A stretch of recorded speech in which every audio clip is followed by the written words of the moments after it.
Hey, what's going on, guys? Welcome back. It's Mike from Fieldcraft Survival. I'm actually in the garage today. As you can see, I got my big old Go rig behind me. A lot of people ask about this rig, and I, one, wanted to talk about the rig, but two, talk about the second pillar of preparedness, which is mobility. We talked in the first episode in part one about your person being the first pillar of preparedness. It starts with you and everything that's around you. Ready access to life-saving equipment and survival and preparedness is the way that you're going to get through a bad situation, instead of turning a bad situation worse without having the capability.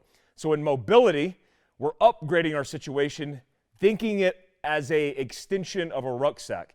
Remember, when I was doing mobility operations as a mall crawler in Afghanistan, Iraq, Yemen, Libya, all over the world, I was utilizing my platform to do long-range reconnaissance and movements and using it as an extension of my capability, meaning food, water, the beans and bullets. And so you have to think about your vehicle. I don't care if you have a Honda CRX, which was my first vehicle, an 87 CRX SI. It was super cool. I don't care if you have a Civic SI or a souped-up off-road vehicle. Whatever you have, you could upgrade that situation by doing a few things and improving your chances of survival and mobility. So we're going to talk about all those things today on this latest episode. All right, guys, moving right along, let's talk about the front of the rig. Depending on if you have a full-size truck or a vehicle like a sedan or Civic or whatever you may have, you might want to look at reinforcing the front end of the rig. Remember, if we're thinking about moving from an urban to a rural environment, we might have to get off-road and not the desired way, right? We're not talking about taking an exit, hitting a dirt path. We're talking about jumping curbs, going through fences, going through obstacles, and having the reinforcement on the front end of the vehicle to protect the rig from going down is important. Also critical, this is a Fab 4 steel bumper. It's pretty robust. It's pretty heavy too, and I have a steel loop attached to it. This loop is made to protect the radiator from hitting small and big game. Where I lived in Colorado, if you hit an elk on the highway going 80 miles an hour, you could get killed very easily. A lot of people die every single year in Alaska from hitting moose because of the height at their legs and at the mass of their bodies. When you hit an animal like that, there's a high likelihood you're going to destroy the front end of your rig and also disable your vehicle. So when you're looking at the off-road mobility Go rig component, you want to be able to have something reinforced on the front end. That's why I chose to go this route. Also, in addition to this, you can see that I have some lights that are integrated in here, including aftermarket fog lights, because typically the SAE approved lights that are come installed in most rigs aren't suffice. They're not going to cut it. And so you need aftermarket lights. I chose a rigid light bar up front to cut through the dirt, the dust, to be able to get that visibility in the darkness, and also Fab 4 fog lights that are integrated into the bumpers. Also, I decided to go with a winch on the front of this rig. So I've had this truck almost 10 years, and in the 10 years that I've owned it, with a lot of mileage and a lot of off-road vehicle driving, I've never really used this winch. I've only used it once to recover myself. I've used it about 5 or 6 times to recover other people. Also understand that this is peace of mind. The best overlanders in the world rarely use their winches because they're choosing the right path, they're choosing the right trails, and they're choosing the right lines. And so this is a peace of mind, especially if you do a lot of off-road travel by yourself. I would never go anywhere without, one, the Factory 55 adapter, self-recovery adapter, the snatch blocks that I have in the back of this truck, tree saver, kinetic rope, and my recovery kit in total, because I always want to be prepared and self-reliant on my own. All right, so that's all I got for the front end of this vehicle. Let's go inside and take a look. All right, guys, so let's talk a little bit about tires, suspension, wheel selection. I'm sitting right here on 18-inch Raceline tires. These are aluminum alloy. There's a little bit of debate on what's the better tire, aluminum alloy versus steel. I can tell you from experience, aluminum alloy, because it's lighter weight, you're going to obviously get the benefits of not beating up the rig and the suspension and everything else as much. Depending on the platform, whether it's a full-size truck to a vehicle, might determine whether or not you're going to use alloy over steel. I can tell you from experience that steel is very good in the wintertime. When you're looking at tires crushing the snow, completely impacting with traction, steel is a better option. Obviously, steel can be flexed and bent, a lot more malleable than actual aluminum alloy is. I've seen aluminum alloy wheels crack at the rim. In this particular case, you see this, and a lot of people look at this and they go, oh, that's a fake bead lock. And I get it. It looks like a bead lock, but it's not a true bead lock. But the point of this is to protect the edge of the wheel where it meets the tire. I've had the compromise of the edge of the rim just by hitting a rock that actually caused a fracture in the wheel that allowed air to leak out that couldn't be patched on the road. And I had to completely do a tire swap. If that was a steel wheel, I could bang it out and just be, yep, I said it. I could bang it out and basically be good to go back on the road.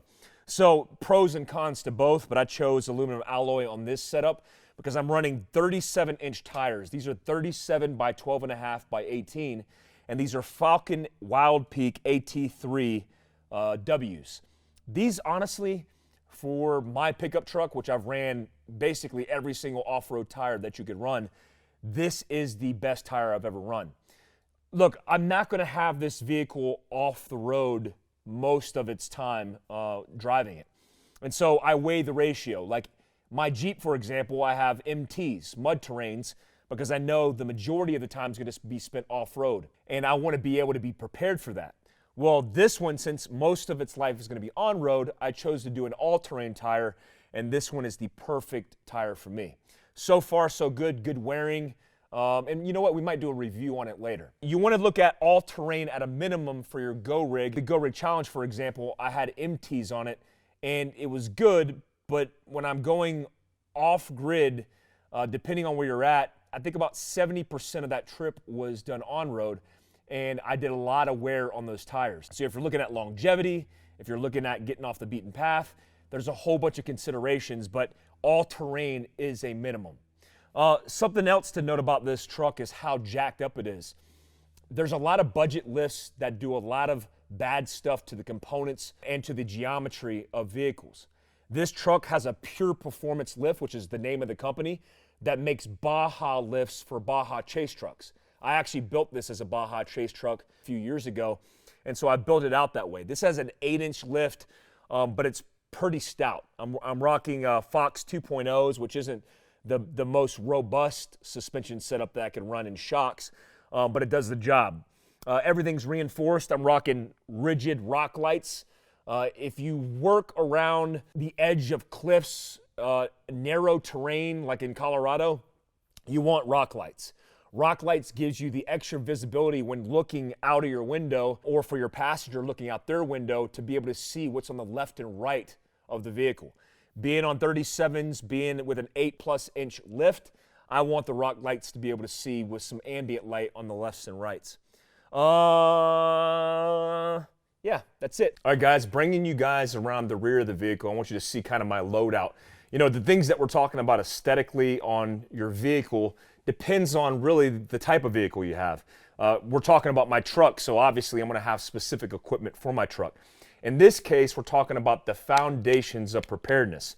In mobility, survival and med are foundational to your ability to survive a worst-case scenario. And so I'll talk about a couple of the things that I have in here. One of the things that I have is this North American Rescue med kit. And this is a med kit that's pretty robust. A lot of the times when I talk about like examples of your person versus your extended capability, I talk about it in the context of medical equipment. Like on my person, I would carry a tourniquet. Well, in my vehicle, I wouldn't just carry another tourniquet. I would carry something more robust like this that has a stop the bleed and then everything to treat kind of a mass casualty. You know, everybody at least that's inside my vehicle. So if I have a vehicle full of people, then I would have multiple redundant systems to be able to treat everybody inside that vehicle. I hope that makes sense. All right, so the next thing we're going to talk about is the Everyday Mobility Pack. Now, I designed this based off of a situation that I had that was unfortunate where a buddy of mine passed away, and I had to access a MOLLE pack that had my med gear attached to that MOLLE. Now, MOLLE is used in the military for packs and for attaching pouches that you typically aren't going to remove from that pack. And so if you have body armor on, for example, I'm not going to remove a pouch off that body armor every once in a while. I'm going to access that stuff like it's my person because it's on me. But a vehicle is very different. So it needs to be a setup that's very different. So in this case, I used Velcro when I built this pack so I could grab a med kit and run with it. In my situation, that was unfortunate. I had to grab the contents out of the back of the panel and then run to the casualty with a pack of contents instead of running to him with an actual pouch full of med gear. So then I have my med, I have survival, and everything attached to here. And then if I want to, I could remove it from the back of my seat and then throw it on my bag because it's a low-vis backpack. And that's the convenience in having something that's mobility-centric, but you could pack out for your person just in case you have to break contact from your rig. All right, so that covers up the back of the seats. And remember, I'm thinking about survival and med. Also, when I'm looking at survival and med is obvious, right? I'm stopping the bleed. But when I look at survival, I want to be able to sustain life for a period of time. Typically, that window was about 72 hours. When I was in reconnaissance and special operations, we planned for 72-hour operations because that's realistically the time period in which we could self-sustain or support each other without resupply. So I could do an operation as a singleton or with a group of guys without resupply for 3 days, and that was the standard. Well, when I look at survival, I kind of follow the same rule because if you look at search and rescue, if you look at being isolated because of an austere weather event, for example, or just a catastrophe period, 3 days is a good balance. So what would I have? One, you want to have the ability to retain your body temperature, your core body temperature, and that's reducing yourself from exposure because exposure will kill you the fastest in survival. Another thing I want to look at is the ability to start a fire. So, in survival kits, yeah, flint rods are cool, but I want the contingencies, right? I want a Bic lighter, propane lighter, hurricane matches, the list goes on. Another thing that I want to be able to do is retain and purify water. So I'm thinking about survival and sustaining myself. This is good insulation for protecting me from the elements, but this isn't going to provide me a water source. So I either need to have a container with a plan to purify after I acquire water, or I need to have water on board. I recommend both. Also, I want to look at signal and ways to be able to let people know where I'm potentially at. At night, that might be a chem light on a buzzsaw, like a piece of 550 cord lanyard with a chem light snapped and then creating a large signature that could be seen at night. During the daytime, it could be a signal mirror to reflect the sun at search and rescue pilots that are in the area. So these things are staples of survival that we need to be thinking about. I'm not going into too much detail about these things. We'll do this later, but I just want to bring that up because survival and med are critical and foundational to your mobility platform. All right, let's move on. All right, guys, so now we're looking at the back of the rig.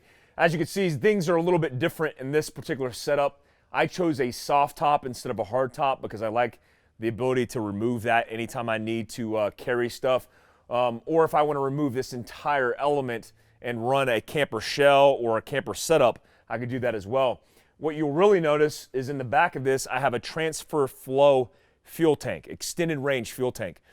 I'm really adamant about that being one of the few things that you do at a minimum foundationally for preparedness.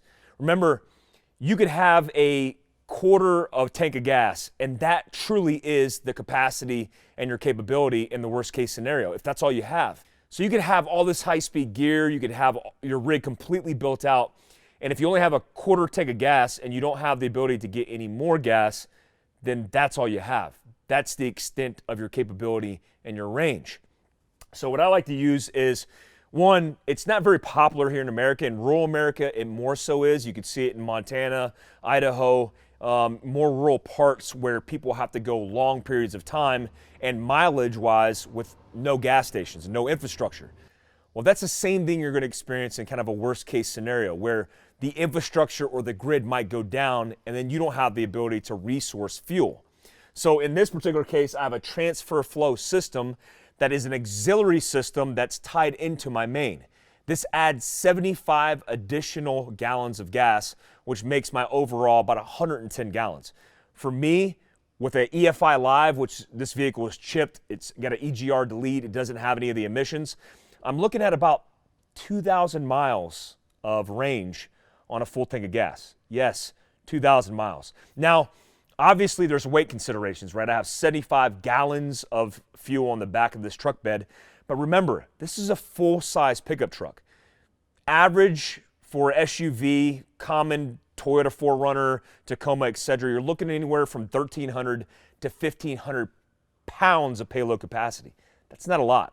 When you take the people, all their effects, all the kit, a couple bumper sets, you're already tapped out. And it's real easy to go over that limit. Most people drive around, especially in the off-road realm, over that load capacity.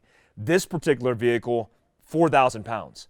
So if I'm looking at 6 pounds per gallon, I mean, I'm not even close. I'm not even close to reaching my load capacity. I have plenty of space and plenty of weight in load capacity to be able to carry more. And that's what you want. Also, in this truck bed, I put down plywood and then insulation. If I need to sleep in the back of this, which I have done with this transfer flow tank, no issues. I could use this as a camper. I could fold this down, extend my range a little bit, and then have everything I need to. Some of the effects that I have in the back here that are pretty pertinent. One, I have my kinetic ropes, I have my recovery system, I have my go bag.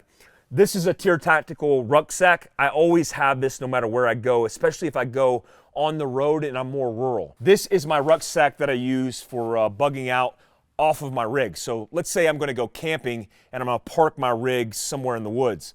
Well, I'm gonna take this with me and it has enough effect for me to be able to sustain survival for an extended period of time. So I have my sleeping bag, I have my tent, I have my hygiene kit, I have water and a camelback, etc. And this is a staple for me, especially if I'm doing off-grid travel where I'm camping beyond the limitations of a vehicle. That's something to think about because obviously with a truck with 4,000 pounds of payload, I mean, you can carry as much stuff as you want. All right, so let's move around to the side of the vehicle and let me show you the transfer flow tank, where I fill it up, and show you some stuff on the side of the vehicle. This is actually where I fill up my reserve tank. I just zip this down, can access this. No real issues that I've ran into by doing it this way, but I like that in the fact that I don't have to keep this open and exposed to the elements. I can kind of tuck this away underneath this tarp and then access it when I need to fill up the filler neck. Coming over here, I wanted to show you this kind of setup. A lot of people don't like these steps, these step downs. This is made by Amp Research, but if I take the door and obviously shut this, oh, it's like magic, it's like a transformer. Most people won't be able to look into this window based on the ride height, and so when this is tucked away, they can't see what's on the inside of this vehicle. So if you come up to it, it's like you'd have to get up on something, and there's nothing to get up onto because this is retained. It also stays tucked away, so when I'm off-road and I'm articulating the suspension and I'm in varied terrain, I don't want to have my rock slider beaten up on the side of terrain and collecting mud and dust. Even these, which are tucked away, collect mud. So you can imagine a rock slider that was hanging below, it would collect a lot of debris. And I'm not doing a lot of rock crawling in this. I'm just taking it off intermediate pass. I mean, I could if I had to. I'm not seeking out bouldering terrain in this particular truck. All right, so let's walk to the front of this vehicle. Let me show you my everyday carry setup. All right, so we're obviously in the cockpit of my off-road vehicle here. Your cockpit's gonna vary depending on your vehicle and the purpose of your vehicle. Generally speaking, there's some things that stay the same across the board. For example, I have a 4Runner, and that's my everyday driver. I'm not gonna carry a truck gun inside of my 4Runner. I typically have a pistol on my person, or I have it in my Patagonia Stealth Atom or whatever bag I'm carrying. But in this situation, because this is really concealed, my M4 could be in here and nobody's gonna really mess with it. One, I told you the sights helps because you can't see inside the vehicle, so it's safe and secure. But two, I had this Triarch set up and wedged in my seat, and this particular Triarch setup has a Law Tactical folder. I was just recently asked, like, hey, is the Law Tactical folder worth the $300 that you'd paid for it? And I would say absolutely it is. I mean, you could pay that much for some stock setups that you use on M4s, but also if you look at the overall distance between the barrel and the end of the gun, how much it saves you in room, it's totally worth it when you collapse this down and make it reduced in its overall signature. I mean, one, if this is wedged in here like this, which I would typically carry it, and then I had a shamag or some kind of handkerchief. Do people even use handkerchiefs anymore? A shamag or some kind of cloth over it, you're not gonna really see it. And so I'm not trying to bring attention to myself, but if I'm in rural environments, if I'm in the backwoods, in the back country in my truck, I wanna have something that can reach out and touch. And this greatly increases my overall capability and long-range engagements for wildlife and for man-made threats. All right, guys, so I hope you guys enjoyed the walk around the vehicle. I didn't get into too much detail about anything specific. What I wanted to accomplish in this video is give you a basic understanding of the pillar of preparedness, which is mobility. Remember, mobility is an extension of your individual rucksack. So you as a human being, as a person, only have so much capacity and capability. But when you take your vehicle and you look at it as a Go Rig platform, it truly extends your overall capability because you have more range, you have more capacity as an individual tailored Go Rig specific to the terrain that I'm operating in. And so we talked about foundationally, you have to have survival, you have to have med. Obviously, there's aftermarket components that are going to improve your overall capability.